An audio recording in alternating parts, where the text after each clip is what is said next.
Here we go, y'all. That was Benefit. Proceed with caution. Benefit is an MC that is credited as being one of the first viral MCs. And like I was alluding to earlier, I had no idea who he was until Baked Pliskin put me on to him. How could you not know? What the fuck? Turn in my hip hop card now. I knew of him because there was like a homie of mine had an older brother.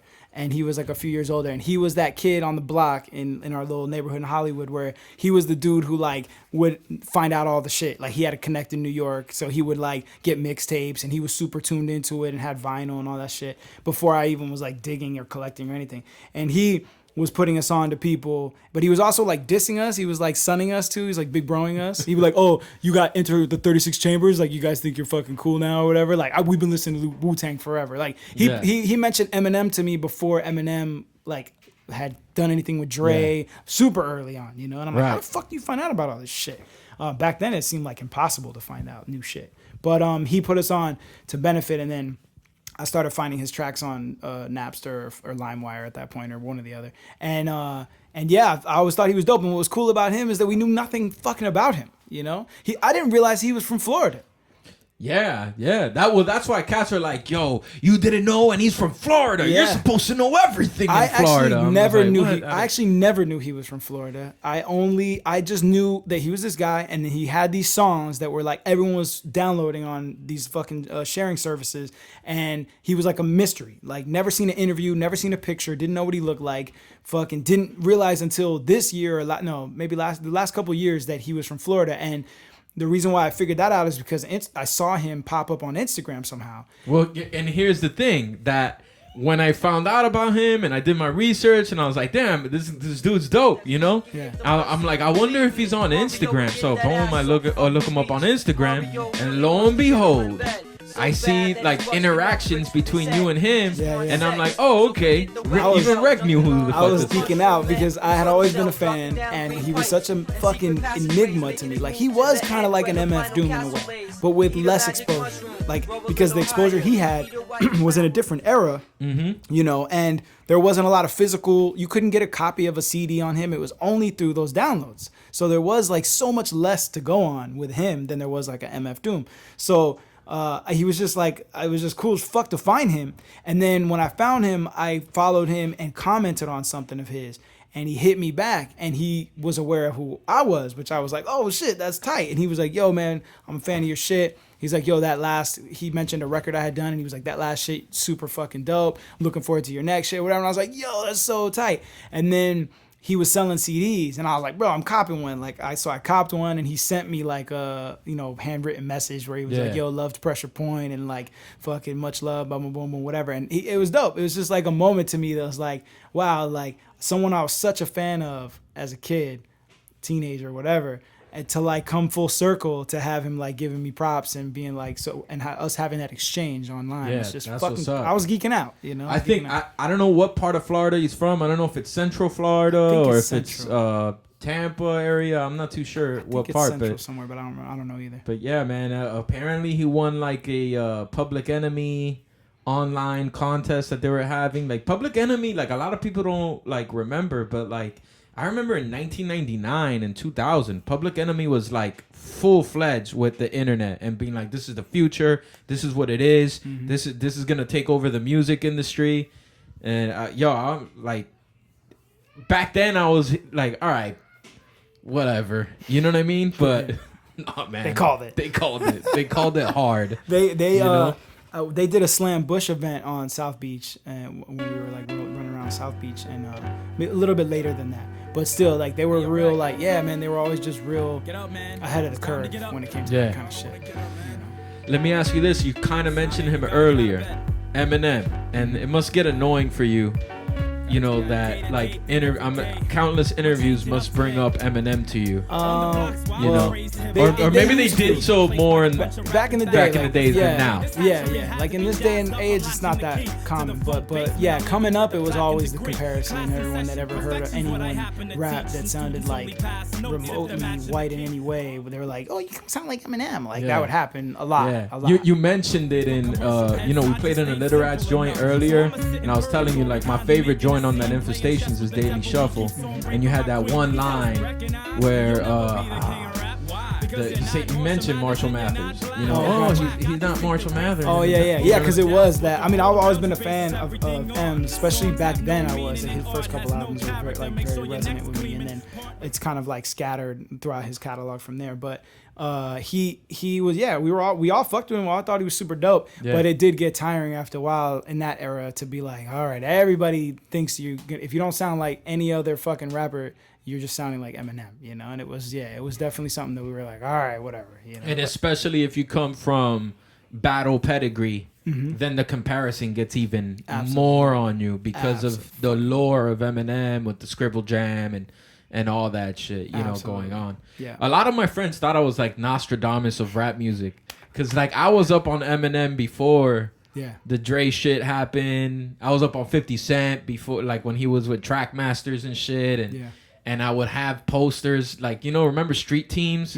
Bro, I would jack those posters and put them up in my room of like weird unsung people and shit. Yeah. And my boys would be like, damn, dog, how did you know? How did you know? You know? I mean, like, that's what I loved about being in that era, is that there were people like that. I wouldn't consider myself, like, I don't remember being really good at the discovery part, but like in that era, I had homies that would put me on, and then I guess it just kind of organically grew. But those people that you knew that were like you, that were plugged in like that and had the hot shit going to their crib, was always like a fucking adventure, you know? And then you'd go get put onto that hot shit that no one at school knows about, and then you'd go to school the next day and feel like hot shit because you're like, yo, I heard this shit called Company Flow, and y'all don't have any fucking clue how dope this shit is, and I know it, and you don't. There's only a handful. It's like, to me, it's like I compare it to like to going to space. Like, there's only a certain amount of people on this planet that'll ever experience going to space or whatever, right? You know what I'm saying? Yeah. So it's like going to school when you knew about some music that like you knew no one else had. It kind of felt like that. It was like, it's only a select few of us that know about this shit. You know? Like growing up in my teenage years in Hialeah, like we would go to Main Street because they had the movie theater, and that's where like, you know, that's where like young bucks that couldn't drive would fucking congregate. No doubt. But they had a Sam Goodies. Bro, I would step into that Sam Goodies and be lost for like an hour or two. Yeah. Like just looking at CD per CD, and it was like there was almost like picking up a CD that you'd never heard and just like seeing what energy you draw from it. And you know what I'm saying? Like, that's what it was. And the risk of picking up a CD when you had limited funds that wasn't good. Yeah. Like, you could, you know, you're like, damn, if I buy this album, I can only get one album. Right. So like, and you got like, it was such a big ass decision. It was a big deal. Yeah. Like I would have 4 CDs and be like, I gotta reduce this down to 2. Absolutely. You know? Absolutely. I might have to jack one. Absolutely. You know what I mean? I don't know what I'm doing. Wait till I can sign up for one of them BMG joints with the penny for the whatever, and then I'll end up losing money anyways because I forget to cancel it or whatever. Fuck. Yeah. No, I was up on my game with that. I was terrible. Like my CD collection is BMG and Columbia House all day. I had like 5 accounts. Yeah. I was bad. But yeah, you know what they would get you? Like they would send you the booklet and you weren't obligated to buy anything. Right. But on the front cover of the booklet was a particular artist. Could have been a jazz artist, could have been a hip hop artist, whatever.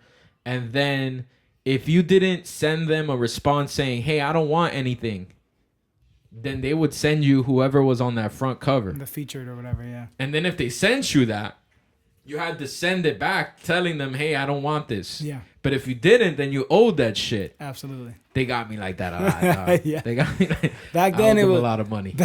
Like, not to go, like, whatever, not to be on the harping back then shit, but since we're there chronologically anyway, back then it was just so difficult. Like, the thought of sending some shit back was like a fucking mission, you know? Like, fuck. Yeah. Like, now you could buy something and you can return it without a box. They'll be like, "Oh, you just bought this? It's cool that you took it out of the box. Just go and walk into UPS and just throw it over the counter and they'll fucking do it for you." I'm like, damn, that's crazy. Like, back in the day, is it like, I'm like, I don't want this CD, but I'm not gonna send it. I'll just keep it. I'll just pay the whatever, $9.95 or whatever the fuck it was, you know, $17.98. I'd be paranoid, dog, because I had like five accounts that weren't mine. So like they'll send me like the slip from the post office that I had to go pick up the parcel at the post office. Yeah. And I'll be like, I'll be like looking around to get like some special agents are gonna come at me because I got like 3 fucking tapes or CDs or whatever. They raid your box, your mailbox. Yeah.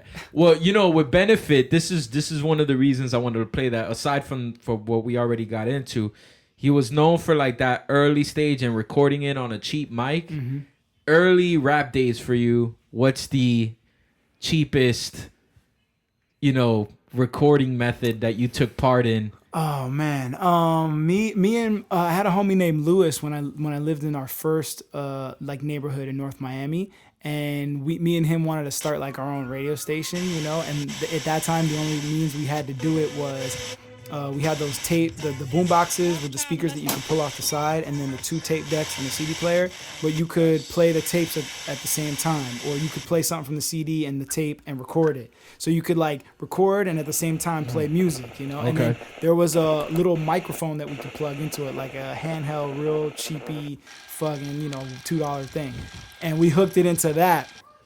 Low key, I don't even remember really now if it was a microphone we plugged in or if it was like an actual mic on the boombox itself. Mm-hmm. But we did like a radio station called the Lewis Jams because it was his house that had the stereo or whatever. So we did a radio station where we were playing records, and then we would just like talk and do sketches and fake commercials or whatever, So that was probably like the first thing I ever did that was like recording wise on my own, and then it was probably like the cheapest that it got as well, past that point, I can remember like saving up to buy gear from there, like actual gear. Yeah, like when I actually it was that there was a big gap from that age when I was like maybe in 4th grade or whatever, maybe like 9, 10. Damn, 4th grade. Yeah. I applaud you for being that.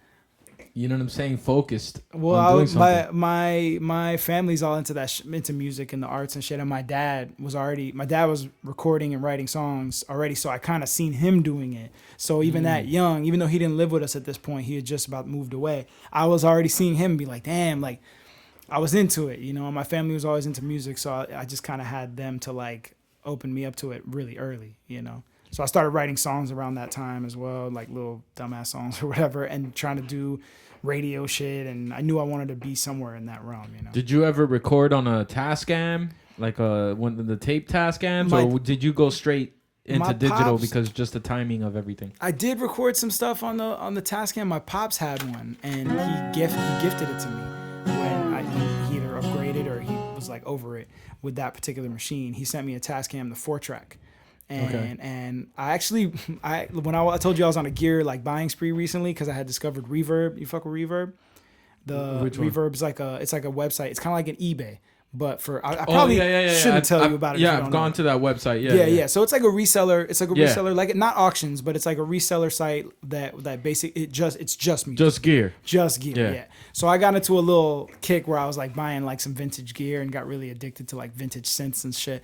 And I bought the Tascam that my dad gifted me because I don't have the original one that he gave me anymore. And I was like, damn, I would love to own that piece of gear if it's not crazy like expensive to buy an old one, which is not that bad. And then B, I would love to one day go back with what I know now and try to make a record on a 4-track. Is that it? You think you'll get that done? It's boxed up at the crib. Like I didn't even literally unwrap it because I had so much chaos at that point with the kids and like with all the gear I had bought and the work we were doing that I was like, this is like a side project thing that's gonna be like, but I intend to do it. It's just sitting in a pile of things that need to like, that aren't high priority. Put it that way. I got you.